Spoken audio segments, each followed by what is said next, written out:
Hello, YouTubers and NFL fans everywhere. This is Matt, the NFL Fanatic, giving you my Week 5 2023 NFL predictions. Well, for the Fanatic this past week, it was a half glass full, half glass empty week. In terms of my predictions, my against the spread picks have been an absolute bottom. After the first 2 weeks where I did really well against the spread and had a winning record through 2 weeks and genuinely thought I could hold it, this week against the spread, I went an abysmal 4-10-1 against the spread. The one push that I had was the Denver Broncos beating the Chicago Bears by 3 points, so that's how I get the one push. But the 10 losses were just brutal. I had Carolina covering, and they couldn't. I had Arizona covering, and they kept it close, but that was one of those brutal ones to where it ended up being an 18, 19-point game, so that basically was the difference there. Dallas, New England wasn't even a contest. We were about 20 minutes into the game, or 20 minutes of actual time into the game. They were up 28-3 to end the half. That was just awful. Trying to think of some of the other. The Chargers Raiders game. I thought I had a shot there with Aiden O'Connell, the young rookie quarterback out of Purdue. He was at the 3-yard line and he threw a pick to Asante Samuel on a man coverage route where he tried to throw it to Jacoby Myers. That was tough. So my against spread record this week, just to say it politely, was absolute crap. So 4-10-1 against the spread. That equals 30% against the spread. Straight up, though, on the bright side, though, I had my best straight up week of the whole year. I went 12-3 straight up this week. So that equals 80% straight up. Definitely a new season high for me. So I'm very thrilled about that. And it actually increased my overall percentage straight up by a significant amount. And I will say that here in 1 second. So against the spread so far this year through the first quarter, I am now 29-32-2 with two pushes being and straight up now I am 39-24. So that equals up to 47.6% against the spread. So through the first quarter, essentially, sadly, through two highs and two lows, I am basically at the same pace that I'm usually at throughout the year. But through a quarter of the year, though, getting 48% of the games right, I will take that. I still have plenty of time to improve my against the spread picks to get a winning percentage on the betting lines. But I will take the 47.6% against the spread and try to move on with that. Where my straight up percentage now has vaulted from 56.5% entering last week in week 4 to now 39-24, which equals 62% straight up. So I am definitely on a pace, and I hope to continue this pace as the bye season has emerged, and we are going to have weeks where there are going to be fewer games, that I can get my 65-66% straight up percentage. Though amazingly, in my friends and family pool, I'm actually a bit behind, or I'm tied with my parents, and my friends are, far behind at 62%. So that tells you how this year the games have gone on for people where a lot of breaks have been picking really well this year. And if I had to tell anybody, if there were any picks that I regretted this past week, it definitely was Miami Buffalo. That was one because, as I told everybody last week in this video, I took the Miami Dolphins to win because I was sold on the Dolphins of how well they did through the first few weeks. And I'm going to say this. I am not going to jump off the Dolphin bandwagon after that performance, even though I do have to say that Dolphin defense, I have a lot of concerns about it. And I don't know if adding Jalen Ramsey back will help. But Josh Allen absolutely carved them up. He was 21-25, 320, 3 touchdowns. Absolutely sensational, surgical, perfect passer rating. But it just makes me feel like I told everybody out there before, I had the Buffalo Bills winning this division. Because I thought the Buffalo Bills were clearly, even if Rodgers was there or not, we know the Patriots are an absolute tire fire. Shout out to Andrew Warren. Sorry, buddy, for saying that, but I think that's the feeling you have to have after that performance yesterday. But the Bills are here, and I think they are one of the 3 best teams clearly in the AFC.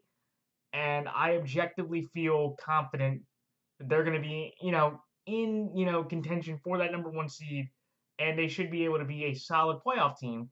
And if their defense can continue to play well, because remember they lost Tremaine Edmonds, Von Miller's not there, and they might have just lost Tre'Davious White to an Achilles, which is significant after the ACL injury he had last year.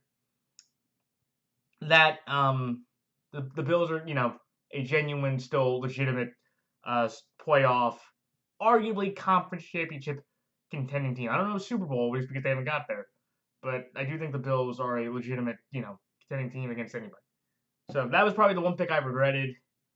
Pittsburgh, Houston, out of the straight of losses. Who would have thought that in Pittsburgh-Houston, that C.J. Stroud would have put an absolute clinic on the Pittsburgh defense. No sacks, 230, another 2 touchdowns. He has not thrown an interception yet through 120-plus attempts. He's only the second quarterback in NFL history to have 30-plus attempts in every one of his football games, and he has not thrown a pick yet through 4 games. Absolutely an incredible decision maker. And C.J. Stroud, out of all the Ohio State quarterbacks, and I know if you watch my videos, I've criticized Ohio State a good amount because I think they have deserved it. He is the guy that I am seeing that could be the one that of every quarterback from that school, because Kyle McCord, if you watch any college football now, is not it. He's not one of those answers. But C.J. Stroud could be the guy that I could feel confident saying this. He could be the guy that leads that Ohio State program and becomes the best overall NFL quarterback they've ever had.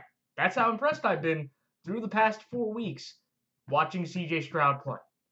And how efficient, and they got a big win against the Steelers. First home win in about 2 seasons, which is amazing to think about that they have lost 10 straight home games through 2 seasons. And, Houston, for the first time in a while, is moving in the right direction. So, what can I say about that? And then the other loss, Cincinnati, Tennessee. Cincinnati's just an absolute abject injury disaster right now. They can't protect Joe Burrow to save his life. Joe Burrow's limping around on one bad leg. They look disinterested. The Titans, Derrick Henry ran for $122 and a touchdown. Tannehill got his first win against them in about 10 years as a former member of the Dolphins. So that's how bad it was for the Bengals, and I just don't have a lot of hope. So those are my 3 losses. But before we get into the picks, let me tell you, like I said before, it is bye season. So now, for everybody out there playing fantasy, the Cleveland Browns, Los Angeles Chargers, Seattle Seahawks, and Tampa Bay Buccaneers are on bye this coming week. So if you had Deshaun Watson, the Browns defense, Justin Herbert, Keenan Allen, Austin Eckler, the Chargers defense, Cameron Dicker, Geno, Kenneth Walker, Zach Charbonnet, DK, Tyler Lockett, Jason Myers, Baker, the Bucs defense, Mike Evans, Chris Godwin, Cade Otton, Rashad White. If you have any of those fantasy players on your fantasy teams, bench them. Jake Camarda, who's a good kicker. If you have any of those players on your fantasy teams, bench them because they will not be playing this week as the byes have officially begun.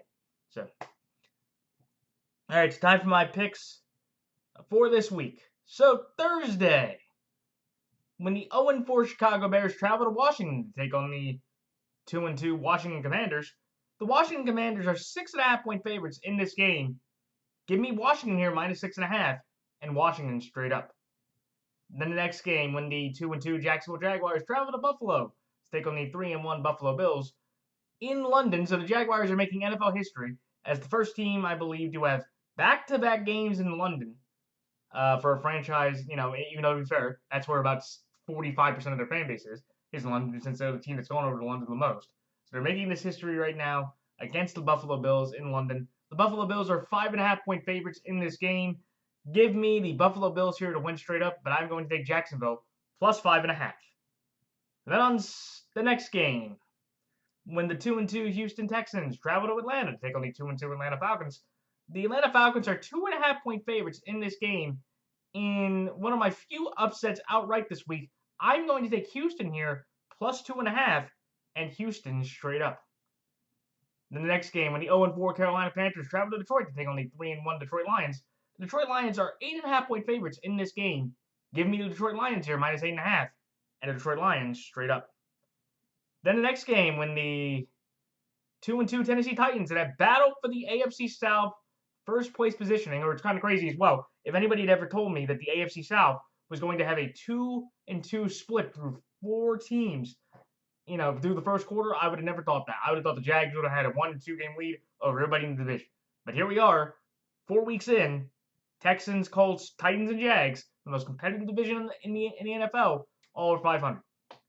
But to go back to the pick, though, when the 2-2 Tennessee Titans travel to Indianapolis to take on the 2-2 Indianapolis Colts, the Indianapolis Colts are 1-point favorites in this game. I'm going to take Tennessee here plus 1 and Tennessee straight up. Then the next game, when the 1-3 or 2-2 New York Giants travel to Miami to take on the 3-1 Miami Dolphins, the Miami Dolphins are 9.5-point favorites in this game. Give me Miami here minus 9.5 and Miami straight up. Then the next game, when the 2-2 New Orleans Saints travel to New England take on the 1-3 New England Patriots. The New England Patriots are 1.5-point favorites in this game. I am going to take New Orleans here, plus 1.5, and New Orleans straight up. Then the next game, when the 3-1 Baltimore Ravens travel to Pittsburgh to take on the 2-2 Pittsburgh Steelers. The Baltimore Ravens are 4-point favorites in this game. I'm going to take Pittsburgh here plus 4, but I'm going to take the Baltimore Ravens straight up. Then the next game, when the 4-0 Philadelphia Eagles travel to Los Angeles to take on the 2-2 Los Angeles Rams. The Philadelphia Eagles are 5-point favorites in this game, just like my previous game. I will take the Los Angeles Rams here plus 5, but I'm going to take the Philadelphia Eagles straight up. Then the next game, when the 1-3 Cincinnati Bengals travel to Arizona to take on the 1-3 Arizona Cardinals. The Cincinnati Bengals are 4-point favorites in this game. And I'm just going to tell everybody, for the rest of these picks, I'm not going to keep going on this pattern. But just like my previous two picks, I'm going to take Arizona here plus 4, but I'm going to take Cincinnati straight up. Then the next game, when the 1-3 New York Jets travel to Denver to take on the 1-3 Denver Broncos. The Denver Broncos are 3-point favorites in this game. Give me the New York Jets plus 3 and the New York Jets outright to win this football game. Then the next game, when the 3-1 Kansas City Chiefs travel to Minnesota to take on the 1-3 Minnesota Vikings. Kansas City Chiefs are 6-point favorites in this game. Give me Kansas City here minus 6 and Kansas City straight up. Then the next game in the big Sunday night NFC contender battle, when the 3-1 Dallas Cowboys travel to San Francisco to take on the 4-0 San Francisco 49ers. The San Francisco 49ers are 3.5-point favorites in this game. Give me San Francisco here minus 3.5 and San Francisco straight up. And then in the Monday night game, when the 2-2 Green Bay Packers travel to Las Vegas to take on the 1-3 Las Vegas Raiders. The Green Bay Packers are 1-point favorites in this game. Give me the Green Bay Packers here minus 1 and the Green Bay Packers straight up.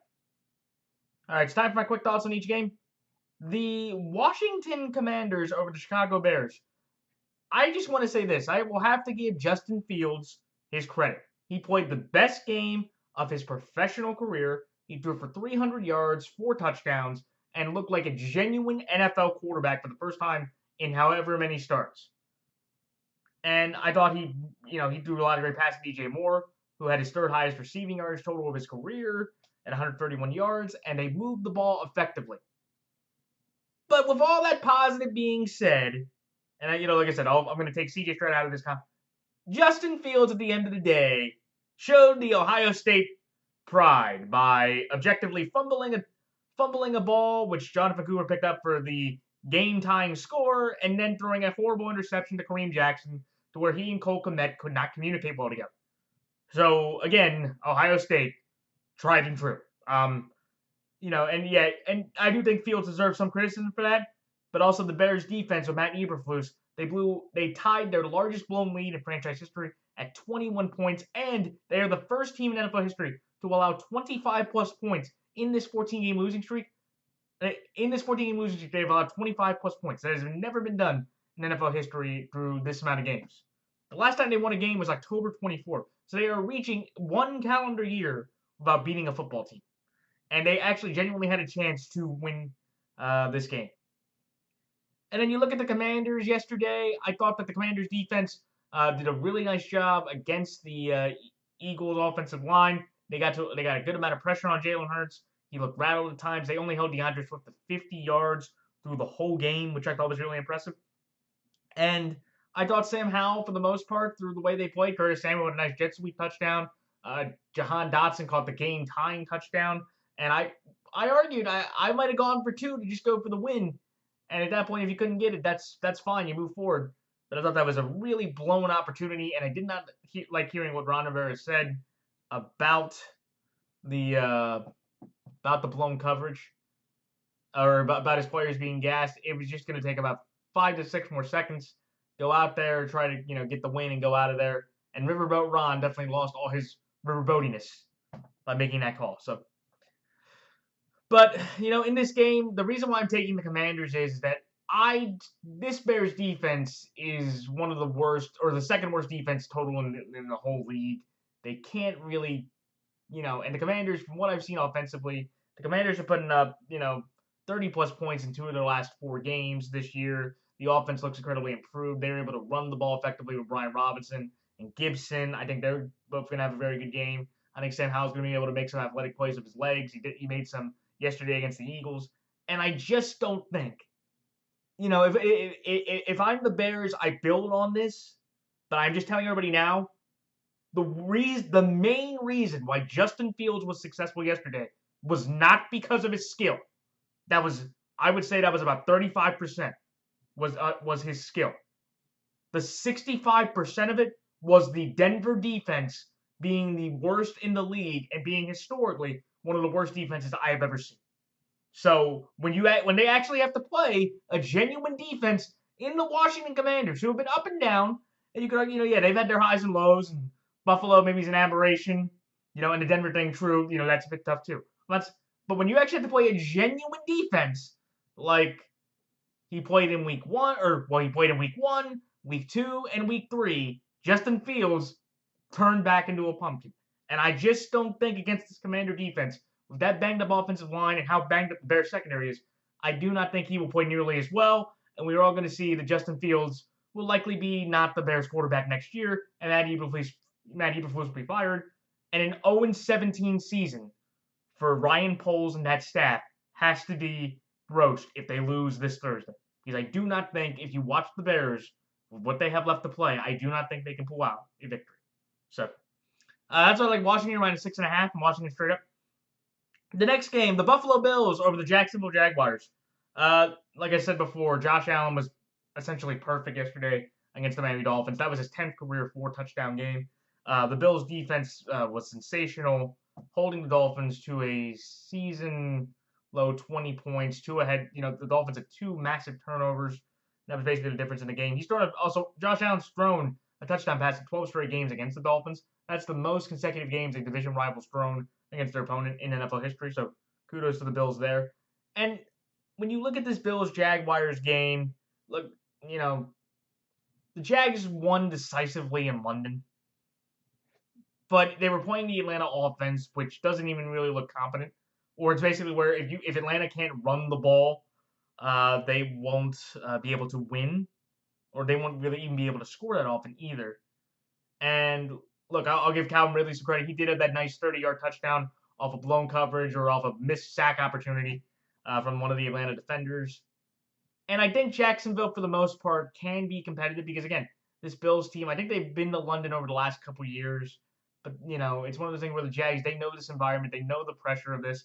And at any point, as great as Josh Allen's been playing, he's completed about 77% of his passes. He's only had 1 turnover over the last 3 games. He's been downright phenomenal, and he's put himself back in the MVP conversation. But I just think after that decade, there's always going to be that factor when I watch this Bills team. As much as I like them to say, well, if they get, one more thing. They get one little break here, one little break there.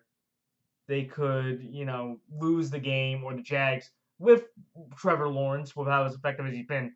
I think he only threw for 207 yards and a touchdown yesterday. They didn't need him to do that well against the lowly Atlanta Falcons. But it's just one of those things to where, I look at the Buffalo Bills and the Jags say the Buffalo Bills are just fundamentally a better team.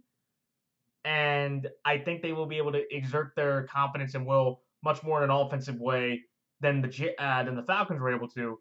Because if you look at the Jags defense against Richardson and the Colts offense and against the Texans, against competent offenses, they have not really looked that effective, or they have allowed a lot of big explosive plays. And I think with Gabe Davis, Diggs, Kincaid, Knox, James Cook, they have a talented enough offense that if Allen doesn't turn it over, they should be able to put up enough points that I don't think the Jags can respond with. Also, though, I do want to shout out the other Josh Allen in Jacksonville. Second time this year, 3 sacks for the second time in 4 games. I think he is one of the leading sackers in the league, so congratulations to him for having a huge year and a contract year. I'm going to take Buffalo here because, again, they're fundamentally the better team at this point. I just think on the spread, I don't know how this game is going to go. And to be fair, the last time these 2 teams played each other, it was the immortal 9-6 game, one of Urban Meyer's 2 victories was a couple years ago in Trevor's rookie year, 9-6, winning this game. So if the Jags can get a turnover or 2, or if Allen has a little bit of a tough time, I think this game can be competitive enough that the Jags could at least hold on in London and cover the spread. So that's why I like Jacksonville here, plus 5.5, but Buffalo straight up. The next game, the Houston Texans over the Atlanta Falcons.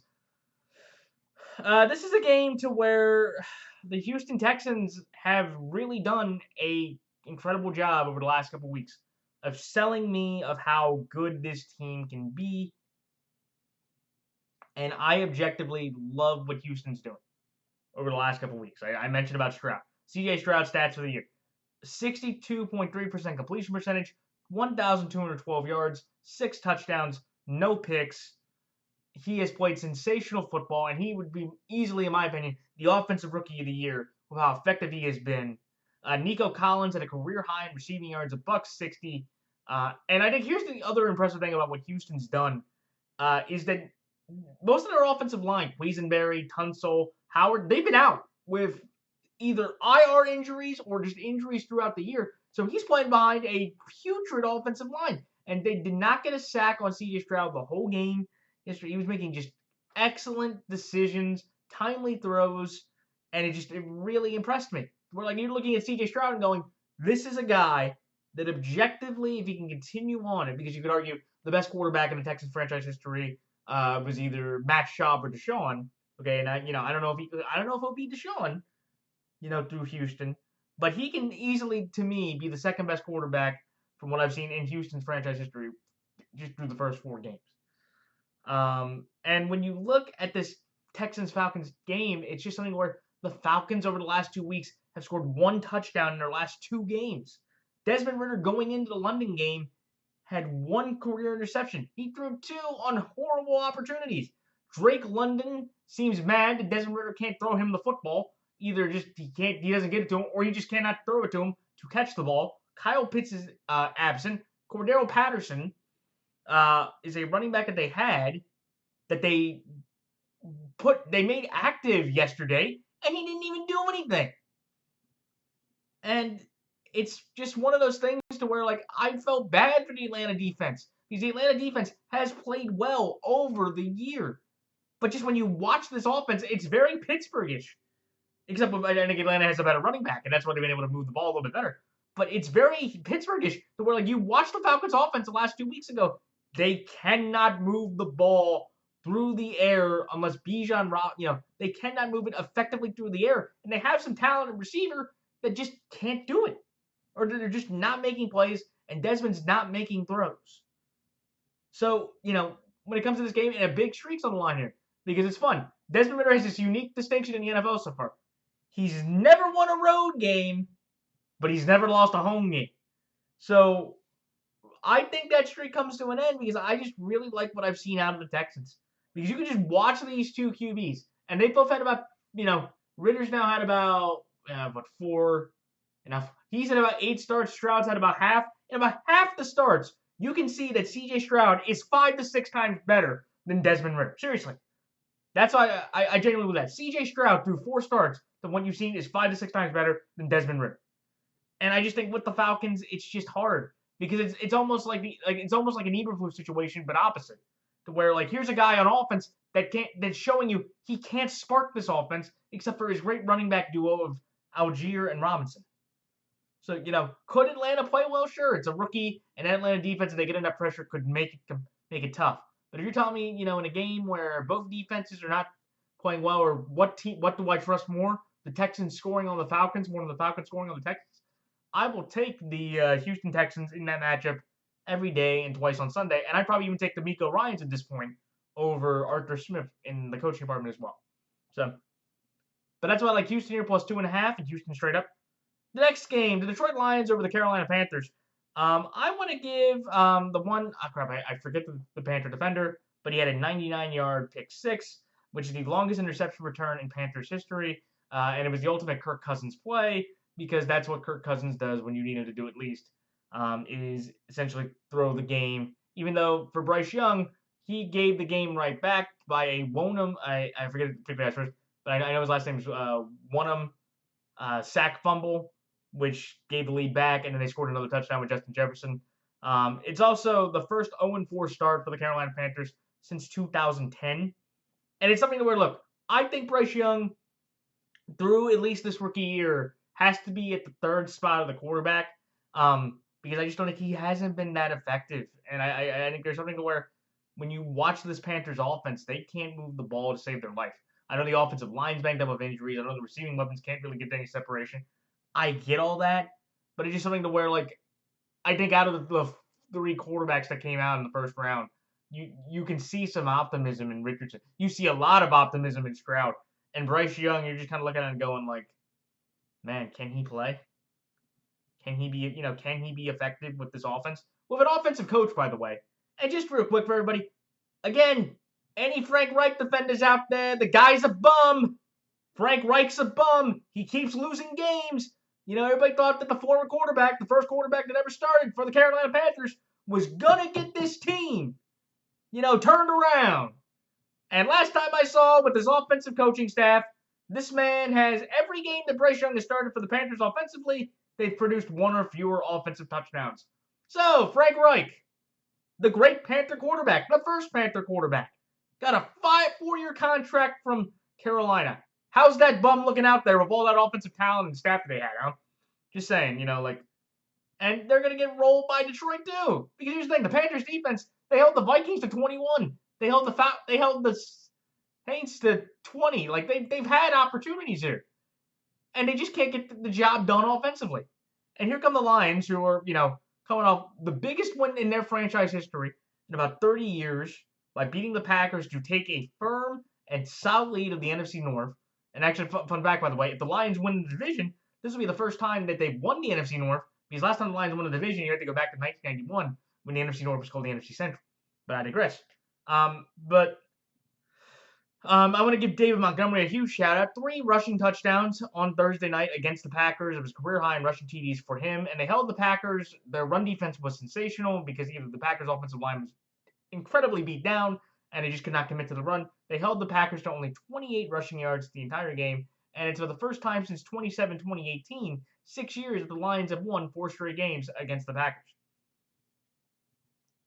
And, this is one of those things to where, again, until you see, and this is what I would say about the Colts and, the Texans, that, like, until you see a rookie quarterback actually win a game and you see some optimism there, you really can't trust the rookie quarterback basically going against whoever he faces. You just objectively can't choose the rookie quarterback. And as okay as Bryce has looked through 3 games, I just, once again, can't trust him to win this game. And I really like what I've seen out of the Lions. And, they've been effective. It's just where, like, I think the Lions are going to steamroll them and roll through them. I feel like that's the kind of role they were in. The last time they played, in Detroit, they held the Falcons to 6 points. I definitely can see, once again, playing a young quarterback, first, second-year quarterbacks, very similar situation. So, that's why Detroit here minus 8.5 and Detroit straight up. The next game, the Tennessee Titans over the Indianapolis Colts. This is one to where, when you look at this series with the Titans and the Colts,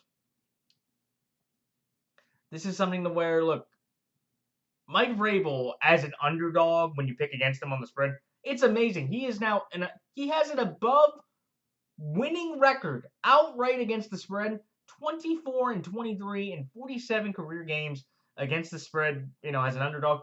That is incredible for what they've been able to do. And the Titans defense, a fantastic job. Fantastic job. They held the Bengals to a season-low 211 yards. And that, and I know T. Higgins was out, but that's Tyler Boyd. That's Joe Mix, Jeffrey Simmons, and Arden Key, big sacks to Joe Burrow. Like, that's an incredible effort of how talented that Bengals offense can be. And they got held to 211 yards through the whole game. And, when you look at this Titans team, it's weird because in the odd weeks, they hadn't even scored a touchdown. They've kicked 6 field goals. In the even weeks, they've scored 27 points. And they're playing a Colts team that, again, if you watched any of the Colts-Rams game like I did, I thought that game was over. The Rams had a 23-0 lead, and they were just going up and down the field the whole way. And I felt after the game, when I saw that basically from the midway part of the third quarter to the end of regulation, they had a 23-0 run. I was like, whoa, wait a minute. Like, that's a concern. That was impressive for Indianapolis. Also, I'm going to shout out Anthony Richardson. First player to have 3+ rushing touchdowns in his first 3 career games. So he is definitely, out of the 3 rookie quarterbacks that were taken in the first round, the most dynamic and lethal dual threat of those three. And look, and CJ Stroud had a few nice runs. But, and I think this Colts team, with how they played or showing that resolve in the last couple weeks back to back, of how inconsistent Titans have been, I think, if the Colts win this game, I'm not going to be surprised. But I am just going to take the better coach and the better staff in this situation and recent history to go along with this pick of the Titans, because the Titans have won 6 of the last 7 games against the Colts overall. And I just feel like with Richardson, if that Titans defense can play well enough, I think Tannehill can make Tannehill can make a couple more throws or make a couple less mistakes compared to Anthony Richardson with his ability to throw or run the ball. I do think Richardson might be able to make a more dynamic ground attack. But with Jonathan Taylor being eligible to be back, I think that's going to be a big question for the franchise this week, even though they said that he still does not want to play for them, which I think is a concern. But I'm going to take the Titans here based on the better coaching and the better efficient quarterback, and I just don't think Richardson will have a good enough game, and I do think the Titans will actually score an offensive touchdown in an odd week for the first time all year. Should be a great game, and again, would I be surprised if the Colts won? No, because I feel like there's some more optimism with Steichen and what the Colts are building compared to what the Titans have, but the better coaching, the more efficient quarterback, and the better defense, which Tennessee's, and I'll trust all those to win the game. So that's why I like Tennessee here +1 and Tennessee straight up.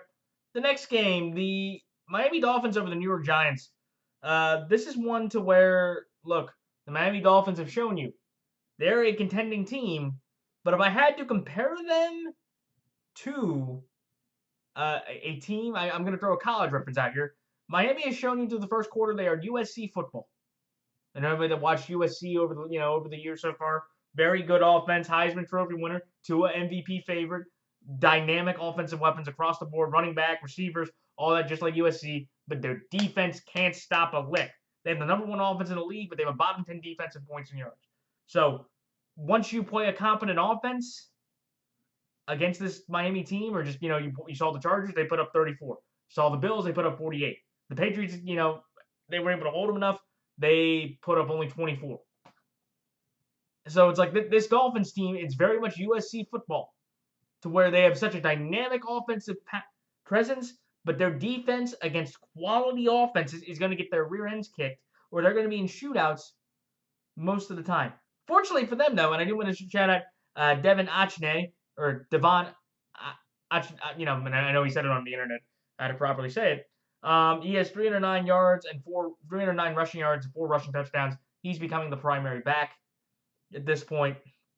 And once again, just like last year, when you look at the Dolphins' offense, you just have to focus on 2 people, Tyreek Hill and Jalen Waddle. Tyreek Hill only had 3 receptions for 58 yards yesterday, and nearly half of the Dolphins' receiving yards this season belong to only Hill and Waddle. But fortunately, they are playing a Giants team that is not good defensively or offensively. They've given up 31 points per game on defense through the first 3 weeks. Andrew Thomas and Saquon are probably both out tonight. I do not know if they will be back by Sunday. It's a short week. Who knows? I don't think both of them coming back, even fully healthy enough to play, would make a difference. And I just think the Dolphins are too explosive for the Giants to match. Could the Giants, they showed you in that second half against Arizona, could they maybe get some throws or runs, or Daniel Jones can make some plays? Sure.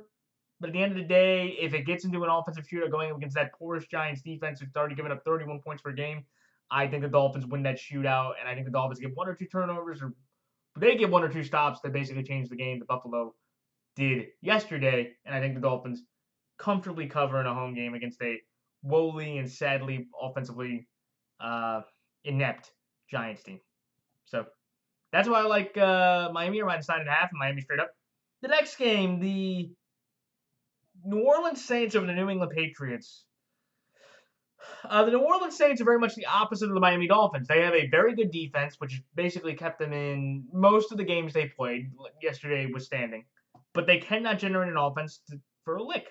The last 6 quarters for the Saints, if you take the second half of New Orleans versus Green Bay, and all the game yesterday, they have scored 3 field goals offensively through the last 6 quarters. Derek Carr, who is suffering an AC shoulder joint sprain, looks like he has a pop gun for an arm. He's playing through a lot of pain, even though I commend him for not using that injury as an excuse. but the Saints just look inept and sad offensively. They just do. And, I do want to give Alvin Kamara credit, though. In his 3-game return, from his 3-game suspension, he returned. He had 24 touches total and 84 total yards. So I thought, honestly, he was the best offensive player they had. And it's one of those things where this Saints-Patriots game is very tricky. But the reason why I'm taking the Saints is that the Patriots' injuries and the Patriots' quarterback, I just lost a lot of confidence in.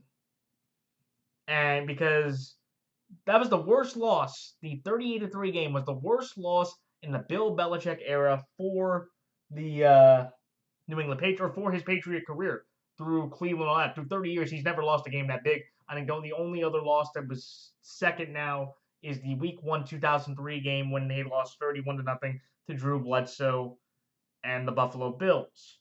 Mac Jones had 3 total turnovers, and just the way how inept the offense was, they really couldn't run the ball to save their life. And it was basically where, after you had a tie, and then it just snowballed from there when the Cowboys started moving the ball, when he threw the pick 6 to make it 16. And then, it was really bad when they ran the fake kick to let the defensive lineman score a 2-point conversion. The Cowboys were just running it up and kicking tail the whole way through.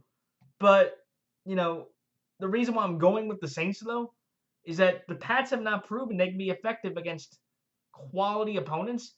And the injuries to Matt Judon and Christian Gonzalez, Matt Judon has a more significant injury due to a bicep injury, so he's probably going to be out for an extended amount of time. I don't know if it's season ending. But I just objectively look at this and go, I think Derek Carr can outplay Mac Jones. It's not going to be pretty, and if you're, if any of these offensive players on your fantasy teams, don't really start them. And the Saints, the last time they played Mac with Jameis, he actually ended up winning the game.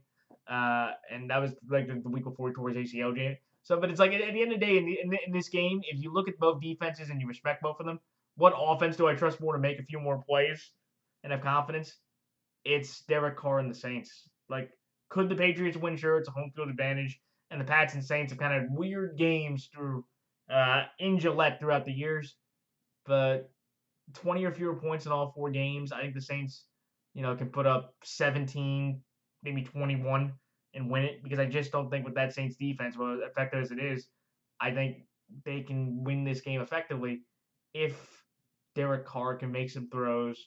And I just don't see with the Patriots, them being able to run the ball effectively against a solid front 7 in the New Orleans Saints. And if Mac Jones has to throw a Marshawn Lattimore and Adebo and Marcus May and all the other Saints guys in that defense, it's going to be a rough day for him. And I think the Saints win this one in a tough nail-biter, which I think is more important for New Orleans compared to New England, because I think New England's postseason hopes are dead.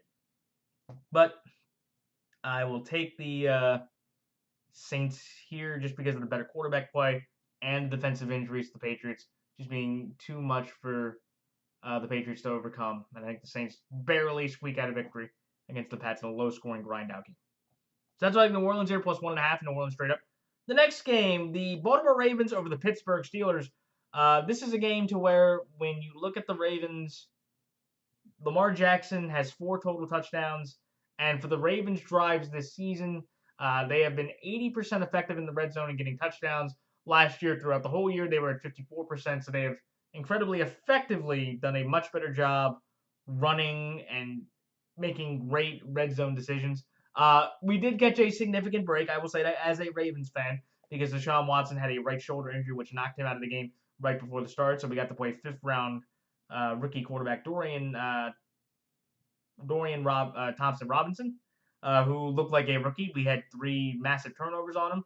And I think one of the key aspects to me, which are 2 impressive things for the Ravens with Lamar is, and the offense is, Lamar Jackson this year is a top 20 rusher in the league, and he has the 6th most rushing touchdowns in the league at quarterback. So he has really embraced his dual threat nature, and the Ravens defense, for as many injuries as we had, and fortunate breaks, he's gotten to play 2 rookies, Gardner Minshew, and even though we lost Gardner Minshew, and Joe Burrow. We are a top 3 defense in terms of points and yards per game. So I think that's incredibly impressive for us to hold on to. I don't know if we're going to hold on to that ranking throughout the rest of the year, but the Ravens have done an incredibly impressive job with the amount of injuries that have been lost on the offensive line, the secondary, the receivers, the tight end. Like everywhere in the Ravens locker room, there's been an injury bug going around. And for the Ravens to be 3-1 and Lamar playing as well, I think that's incredibly impressive and smart to highlight and congratulate. Though, and you look at the Steelers, the problem for them is their offense is just an abject disaster. They gained 53 yards of total offense in the first half yesterday against the Houston Texans. Pat Freiermuth got hurt of a hamstring injury, couldn't come back. Kenny Pickett got hurt in the third quarter with a knee injury. And the Steelers just look lost. Drew Gennard had 2 sacks.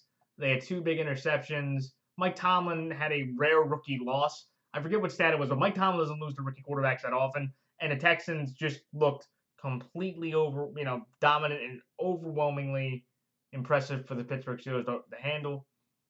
And I just look at this game and go, I think the Ravens have more talent. And if we put Trubisky in there, just like last year when this happened, when the quarterbacks went down, we ended up playing. We ended up playing Trubisky in a weird defensive game. So this has happened before, but I just look at the Ravens and go, we have more talent. We're gonna get guys back. Hopefully this week, coming off IR and other injuries, Ronnie Staley would be big. Odell Beckham, Rashad Bateman, that'd be great to have back. And I think the Ravens should be able to win in a tough, grimy, physical game. But I'm taking Pittsburgh because 7 of the last 8 games in this rivalry have been decided by 5 or fewer points. So no matter what the Steelers have had to go through over the last month, when it's Ravens-Steelers week, everybody in this rivalry is motivated to play. Everybody's confident that they're going to play well, and you can throw the records out the window because this game is likely going to be close. And I think with the 4 points, 7 of the last 8 games being decided by 5 or fewer, I feel good with my odds that I should be able to get the victory outright with Baltimore, but get the cover with Pittsburgh just due to the rivalry history. So that's why I like Baltimore here straight up, but Pittsburgh +4. The next game, the Philadelphia Eagles over the Los Angeles Rams. This is one to where, for the Philadelphia Eagles, the Eagles have a top 5 offense in terms of points and yards. Jalen Hurts played his best game of the season, 318 yards, 2 touchdowns. A.J. Brown, 6 in receiving yards after another 180-yard day yesterday. The Eagles have back-to-back 4-0 starts for them. So they're playing good football to win. Jalen's looked impressive. And it's weird because every week when you watch this Eagles team, there's something that impresses you in one part, but nothing as a whole really gives you a lot of hope that the Eagles can contend for a championship moving forward. Though I do have to say this, though, their run defense is elite because of that defensive line led by Jordan Davis and Jalen Carter and Fletcher Cox. They have the second best rush defense in the entire league, which tip of the cap to them. And when you look at the Eagles, it's hard to offensively because it could be the running game one week, Jalen next, Devontae the next, and there's no consistency there. And I feel like with the Rams, they're coming off a moment to where they're coming off a huge win against Indy in overtime, where Matt Stafford led, I believe, his 43rd or 44th game-winning comeback, game-winning drive, and a surgical and profound precision throughout the game on that last drive. That the Rams, I think, will be competitive. Puka Nacua has the most receptions and receiving yards through the first 4 games in NFL history. He has been that dominant, and he scored his first touchdown on the game-winning touchdown pass in overtime. So kudos to the Rams for finding him. Kudos to Kyron Williams, who has 5 rushing touchdowns this year so far. That's second in the league, I think, behind Christian McCaffrey. And it's one of those games to where I'm taking the Eagles based on the lack of home field advantage, because I think a lot of Eagle fans will be traveling to Los Angeles to get motivated and enjoy the environment against the Eagles. And also, here's a fun fact, and the other reason why I'm going with the Philadelphia Eagles to beat the Los Angeles Rams. The last time the LA Rams in Los Angeles beat the Eagles, you have to go back to week 2 of the 1977 season, for the last time the LA Rams beat Philadelphia in LA. You know, this should be an interesting game, and I feel like with the addition of Cooper Kupp, because what they were talking about before was the sense that Cooper Kupp, after the 4 weeks, should be able to get back. So I do think, that's going to be an effective factor. Though it's going to be interesting of how do the touches get split between Puka and Cooper moving forward. So I think that's going to be a key idea, moving forward. But in this game, I'm going to take the better defensive line. I'm going to take the better secondary. And I just trust the Eagles with Jalen Hurts to make smooth, timely, consistent decisions. And even though they played Indianapolis last week, basically you played the Steichen offense. Now with Sirianni and Brian Johnson, hopefully you play a more improved and balanced Eagles offensive attack that gets them to 5-0 and clearly still, in my opinion, one of the 2 top teams in the NFC. So that's why I like the Philadelphia Eagles here straight up at the Los Angeles Rams +5. The next game, the Cincinnati Bengals over the Arizona Cardinals. This is one to where the Bengals have the worst offense in terms of points and total yards offensively. And I do want to give a quick shout out to Nick Scott, who had 10 combined tackles. He was the best Bengal defender all day yesterday. And I think that the only reason why I'm taking the Bengals is one of those things to where even though the Cardinals, but I have to give them this, the 1-3 Arizona Cardinals have not quit on their head coach Jonathan Gannon and that staff throughout the whole year. Because if you watch every game, they had a fourth quarter lead in the first 3 games, and against San Francisco, to where they never led through the whole game, they were competitive through about 70 to 75% of that game. Once the Niners scored that next touchdown to put it up back 12, that's when the Cardinals gave up at that point. They tried to make some plays. They couldn't get it done. The Niners, I think, scored one more touchdown after that. They get a decisive 19-point victory at that junction in the game. But I really like what the Cardinals have done this year. And also, there's a guy named Michael Wilson or Marco Wilson who has now, in my opinion, emerged as the second best receiver on the Cardinals. And I just really like what I've seen from the dominance of the offensive line to Josh Dobbs being able to make effective, timely throws. And he just makes more good than bad decisions, maybe not spectacular decisions. But when you look at Josh Dobbs and this Cardinals team, they are a respectable team that, they may not win a lot of games. And you could argue, it'd be bad for them to win against the Bengals anyway, just for their own process. But the Cardinals are going to be a hard out for anybody that they play, just because I feel like that's how consistent they've been.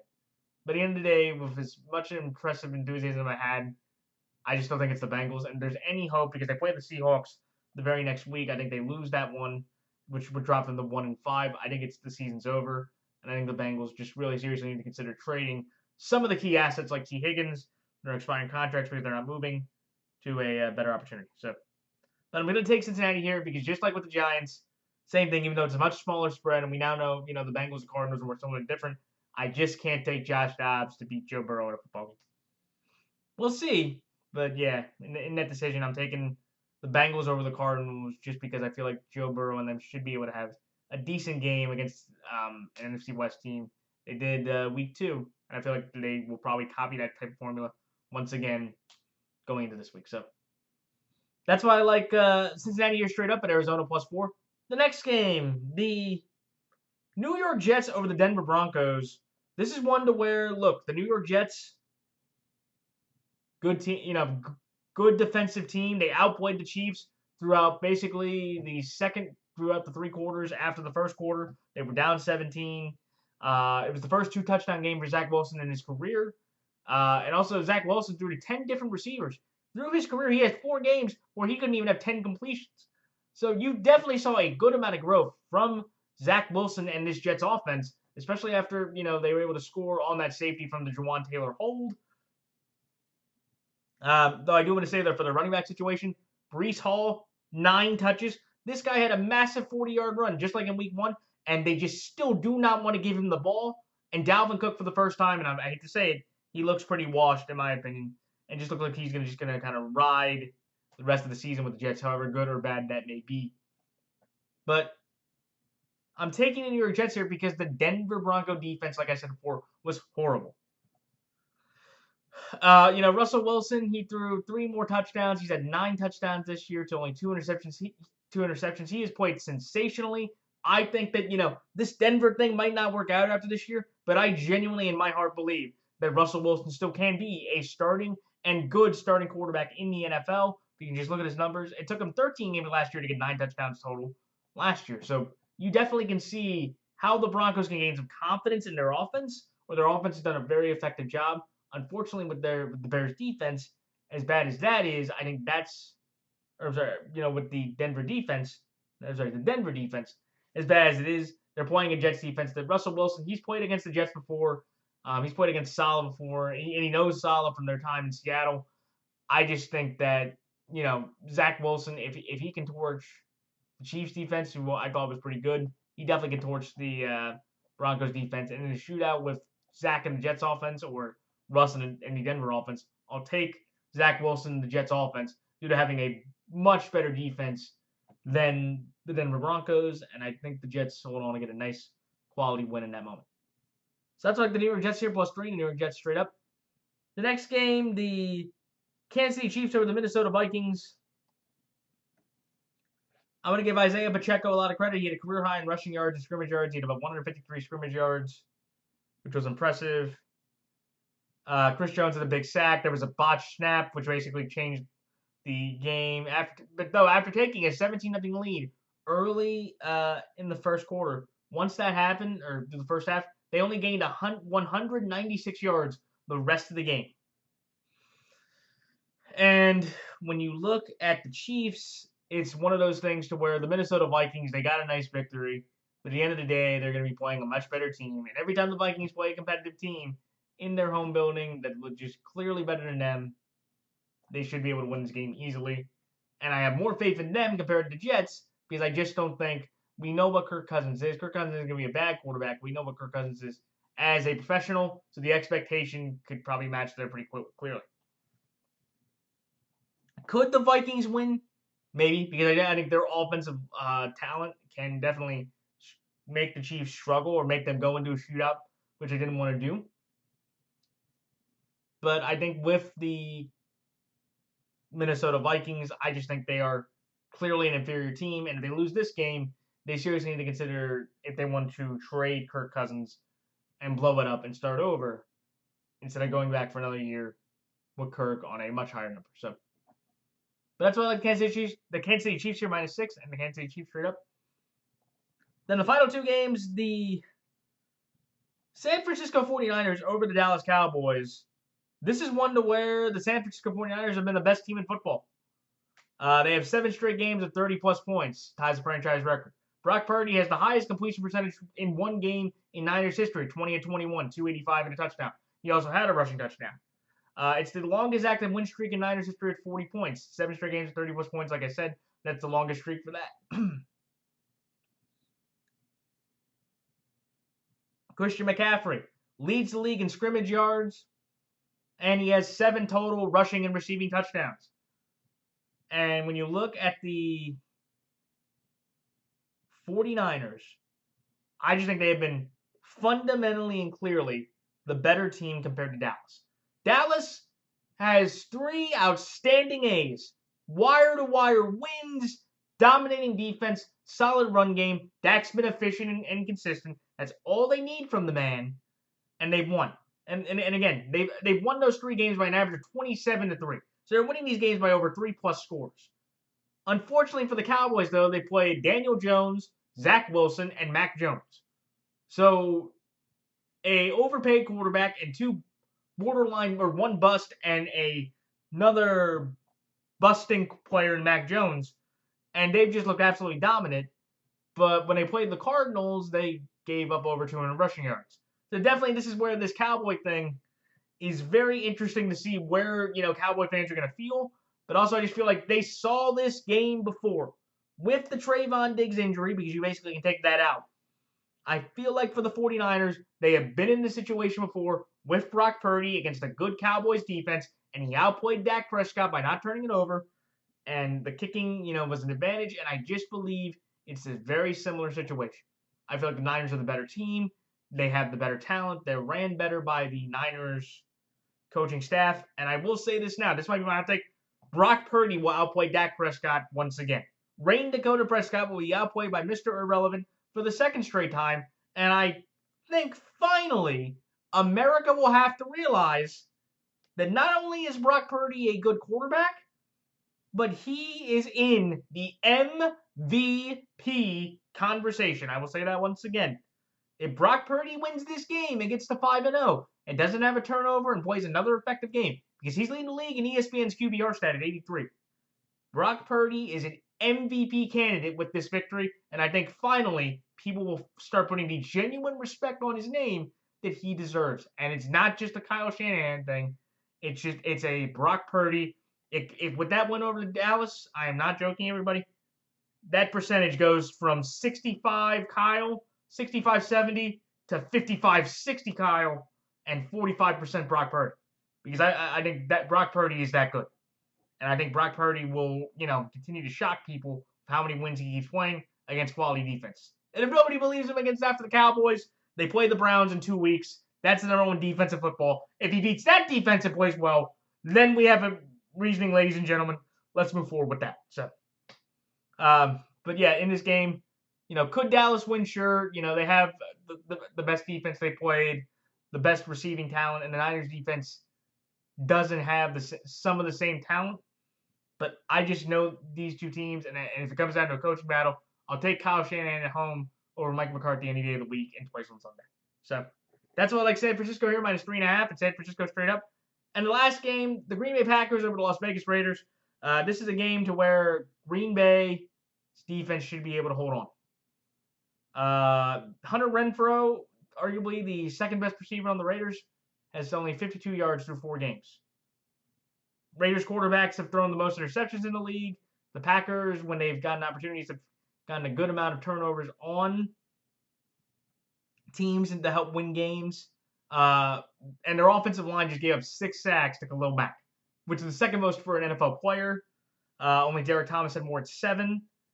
And just at the end of the day, when you look at the Packers and Raiders, Matt LaFleur was incredibly ticked off, and I hope with the extra rest, he takes the time and motivation to build a very good offensive scheme against the Raiders, who defensively look very bad. Hopefully Jair comes back. David Bakhtiari's on the IR. So that's a big offensive line injury.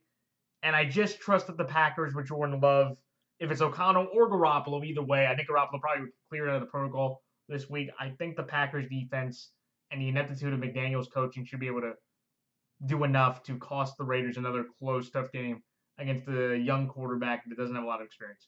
Should be an interesting game, and depending on what happens to the Raiders, and I know they've released Chandler Jones, which is big, I just really, again, better coaching, better quarterback play, and uncertainty at other spots. If Jair can come back and takes out Devontae, Devontae has about 42% of the Raiders' offense. So if you take that away and you're trusting Jimmy Garoppolo to throw to Jacoby Myers and Austin Hooper and Michael Mayer, that's an easy way to get a victory for the Green Bay Packers, and I think that's what they will do, but also by getting some more defensive help by getting Jair back. And Jones and Watson have another week under the belt, so I think they will play better as well. So that's why I like Green Bay here -1 and Green Bay straight up. But that is it. So those are my picks for this week. Like, comment, rate, and subscribe. Please check out the NFL YouTube Prognosticators page to see people like Logan Schiff, Half Moon's Picks, Bridgewater's Finest, Andrew Warren, Fire and Brim Sports, Sports Fan Entertainment. They're all in my description. Please check out those guys and gals that do predictions just like I do every single week. And until next time, everyone, where I give my Week 6 predictions, good luck to all players, coaches, fantasy players, and fellow prognosticators. And until next week, this is Matt the Fanatic signing off. Until next time, everyone, so long.